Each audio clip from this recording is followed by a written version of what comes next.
എല്ലാവർക്കും ചെറാനസ് കിച്ചണിലേക്ക് ഒരിക്കൽ കൂടി സ്വാഗതം. ഇന്ന് നമുക്ക് മത്തങ്ങ വെച്ചിട്ട് ഒരു സ്നാക്ക് ഉണ്ടാക്കാം. നമുക്ക് ചായക്ക് കഴിക്കാൻ പറ്റിയൊരു സ്നാക്കാണ്.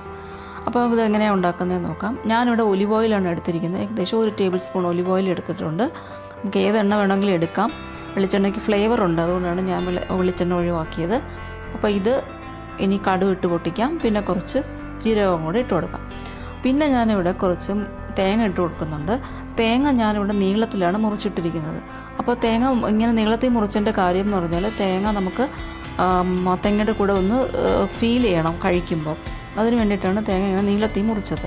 അപ്പോൾ ഇങ്ങനെ വേണ്ടാന്നുണ്ടെങ്കിൽ നമ്മൾ പായസത്തിനൊക്കെ ഇടുന്ന പോലെ വളരെ ചെറിയ പീസായിട്ട് മുറിച്ചിട്ട് കൊടുക്കാം. അങ്ങനെ വേണമെങ്കിൽ ചെയ്യാം. അപ്പോൾ അതൊക്കെ നമ്മുടെ ഇഷ്ടത്തിനനുസരിച്ച് മുറിച്ചിടുക തേങ്ങയില. അപ്പോൾ ഇനി തേങ്ങ കുറച്ച് ടൈം എടുക്കും ഒന്ന് ചുമന്ന് വരാനായിട്ട്. അപ്പോൾ അതുകൊണ്ടാണ് തേങ്ങ ആദ്യം ഇട്ട് കൊടുത്തിരിക്കുന്നത്. അപ്പോൾ അതൊന്ന് പകുതി ഒന്ന് റെഡിയായി വരുമ്പോഴേക്കും നമുക്ക് ഇതിനകത്തേക്ക് അടുത്ത സാധനം ഇട്ട് കൊടുക്കാം. അത് കുറച്ച് കാഷ്നട്ട്സാണ് ഇട്ട് കൊടുക്കുന്നത്. അപ്പോൾ കാഷ്നട്ട്സും കൂടെ ഇട്ടിട്ട് അതൊന്ന് നല്ല ഗോൾഡൻ, അപ്പോൾ ഇനി രണ്ടും കൂടെ ഒരുമിച്ച് ഇങ്ങനെ ഒന്ന് റെഡിയായി വന്നോളും. ഒന്ന് ബ്രൗൺ കളർ ആയി വരുമ്പോഴേക്കും നമുക്ക് ഇതിനകത്തേക്ക് കുറച്ച് സവാള ചേർത്ത് കൊടുക്കാം. ഞാനിവിടെ വലിയ സവാളയുടെ പകുതി എടുത്തിട്ടുള്ളൂ. അപ്പോൾ ചെറിയ സവാള ആണെങ്കിൽ ഒരു മുഴുവൻ സവാള എടുത്തോളൂ, കുഴപ്പമില്ല. അപ്പോൾ ഇത് വലിയ സവാളയുടെ പകുതിയെ എടുത്തിട്ടുള്ളൂ. അപ്പോൾ സവാളയുടെ എണ്ണ ഉള്ളിയുടെ ഒരു ഈർപ്പം മാറി കിട്ടാനായിട്ട് അതിൽ കുറച്ച് ഉപ്പ് ചേർത്ത് കൊടുക്കാം. അപ്പോൾ നമ്മളെപ്പോഴും അങ്ങനെയാണല്ലോ ചെയ്യുന്നത്. ഉപ്പ് ചേർത്തിട്ടാണ് സവാള അല്ലെങ്കിൽ ഉള്ളിയൊക്കെ പെട്ടെന്നൊന്ന് നമുക്ക് ഡ്രൈ ആക്കി എടുക്കാൻ പറ്റും. ആ ഉപ്പ് അതിൻ്റെ ഈർപ്പമൊക്കെ വലിച്ചെടുക്കാം. ഇനി കുറച്ച് വെളുത്തുള്ളി ഇഞ്ചി അരച്ചത് ചേർത്ത് കൊടുക്കാം. അപ്പോൾ ഞാനിവിടെ പേസ്റ്റാണ് ചേർക്കുന്നത്. അത് വേണമെങ്കിൽ ചോപ്പ് ചെയ്തത് ചേർത്ത് കൊടുക്കാം. അപ്പോൾ നമുക്ക് പംകിൻ്റെ കൂടെ അതും കൂടെ ഒന്ന് കടിക്കാനായിട്ട് കിട്ടും. അപ്പോൾ അത് വേണ്ടാന്ന് വിചാരിച്ചിട്ടാണ് ഞാൻ പേസ്റ്റ് അങ്ങ് ചേർത്ത് കൊടുത്തത്.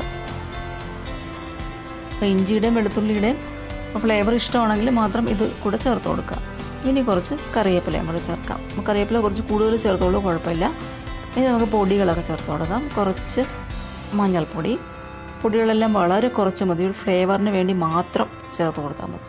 കുറച്ച് മുളക് പൊടി, പിന്നെ കുറച്ച് മല്ലിപ്പൊടി, ഒരല്പം മല്ലിപ്പൊടി ഒന്നും കൂടരുത്. പിന്നെ മല്ലിപ്പൊടിയുടെ ഒരു ടേസ്റ്റേ നമുക്കിതിൽ ഫീൽ ചെയ്യാൻ പറ്റുള്ളൂ. അപ്പോൾ അതൊക്കെ വളരെ കുറച്ച് മതി. അത് ഒരു കോട്ടിങ്ങിന് വേണ്ടി മാത്രം, ആ മത്തങ്ങയ്ക്കൊരു ചെറിയൊരു കോട്ടിങ്, അതിന് വേണ്ടി മാത്രം. പിന്നെ കുറച്ച് പഞ്ചസാരയും കൂടി ചേർത്ത് കൊടുക്കുക. ഈ മത്തങ്ങ ഒരു ചെറിയൊരു മധുരം ഉള്ളതാണ്, എന്നാലും ഈ ഒരു മിക്സിന് വേണ്ടി നമുക്ക് കുറച്ച് പഞ്ചസാരയും കൂടെ ചേർത്ത് കൊടുക്കാം. അപ്പോൾ ഇനി ഇതിൻ്റെ ഒരു റോ ഫ്ലേവർ ഒന്ന് മാറിയെടുക്കുന്നവരെ നമുക്കിതൊന്ന് ചൂടാക്കി കൊടുക്കാം. ഒരു മീഡിയം ഫ്ലെയിമിലിട്ടിട്ടാണ് ഞാനിത് ചെയ്തുകൊണ്ടിരിക്കുന്നത്. അപ്പോൾ ഇനി നമുക്ക് മത്തങ്ങ ചേർത്ത് കൊടുക്കാം. മത്തങ്ങ ഞാനിവിടെ കുറച്ച് വലുതായിട്ടാണ് മുറിച്ചിട്ടിരിക്കുന്നത്.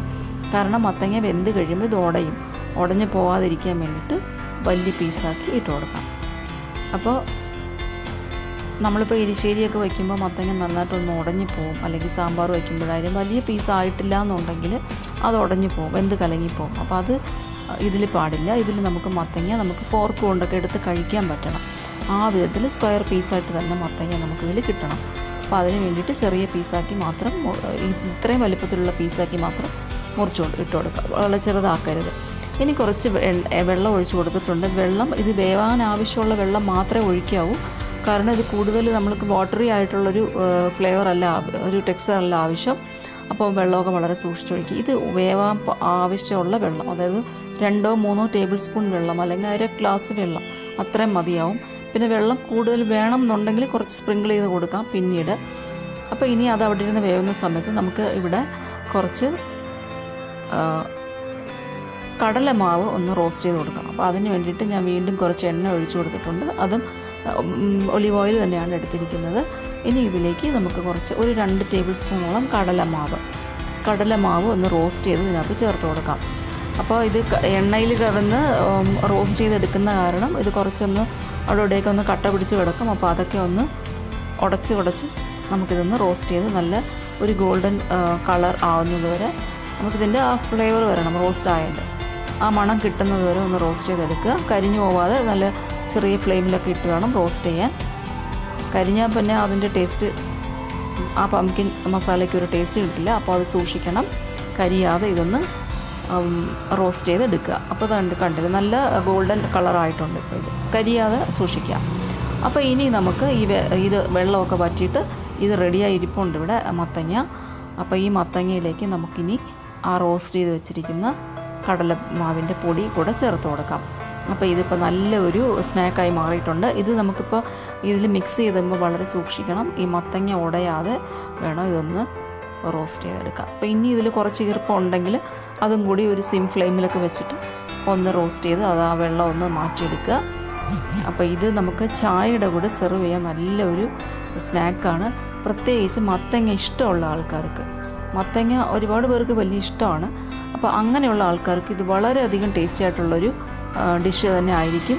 അപ്പോൾ എല്ലാവരും ഇതൊന്ന് ഉണ്ടാക്കി നോക്കുക. ഇഷ്ടപ്പെട്ടാൽ ഫ്രണ്ട്സിനും ബാക്കിയുള്ള റിലേറ്റീവ്സിനും ഒക്കെ ഒന്ന് ഷെയർ ചെയ്ത് കൊടുക്കുക. നല്ലൊരു സ്നാക്കാണിത്. മത്തങ്ങ നമുക്ക് എല്ലാവർക്കും അറിയാം ആൻറ്റി ഓക്സിഡൻറ്റ് റിച്ചാണ്, ഫൈബർ റിച്ചാണ്, ഒരുപാട് വൈറ്റമിൻസ് ഉണ്ട് മത്തങ്ങയിൽ. അപ്പോൾ നമുക്ക് മത്തങ്ങ എരിശ്ശേരി മാത്രമല്ല, അല്ലെങ്കിൽ മത്തങ്ങ വേറെ മത്തങ്ങയോട് ഒരുപാട് നമ്മൾ ഐറ്റംസൊക്കെ ഉണ്ടാക്കാറുണ്ടല്ലോ സദ്യക്കൊക്കെ. അങ്ങനെയുള്ള ഐറ്റംസ് അല്ലാതെ മത്തങ്ങ നമുക്ക് 4 മണിക്ക് ചായക്കൊക്കെ കഴിക്കാൻ പറ്റുന്ന ഒരു സ്നാക്കും മത്തങ്ങ വെച്ചിട്ടുണ്ടാക്കും. മത്തങ്ങ വെച്ച് വേറെ ഒരുപാട് നമ്മൾ സ്നാക്ക് ഉണ്ടാക്കും. പക്ഷേ ഇത് കുറച്ച് ഡിഫറെൻ്റ് ആണ്. ഇതൊന്ന് ട്രൈ ചെയ്ത് നോക്കുക എല്ലാവരും. അപ്പോൾ ഇഷ്ടപ്പെട്ടാൽ എനിക്ക് ഫീഡ്ബാക്ക് തരിക. ജറാനാസ് കിച്ചൻ സബ്സ്ക്രൈബ് ചെയ്തിട്ടില്ലെങ്കിൽ ബെൽ ഐക്കണോട് കൂടി തന്നെ സബ്സ്ക്രൈബ് ചെയ്യുക. എന്നാലേ ഞാനിടുന്ന വീഡിയോസിൻ്റെയൊക്കെ നോട്ടിഫിക്കേഷൻ കിട്ടുള്ളൂ. അപ്പോൾ എല്ലാവരും ഇതൊന്ന് ട്രൈ ചെയ്ത് നോക്കുക. അപ്പോൾ ജറാനാസ് കിച്ചൻ വാച്ച് ചെയ്ത എല്ലാവർക്കും താങ്ക് യു. ഇനിയും അടുത്ത വേറൊരു ഡിഷുമായിട്ട് വരാം. Thank you. Bye bye.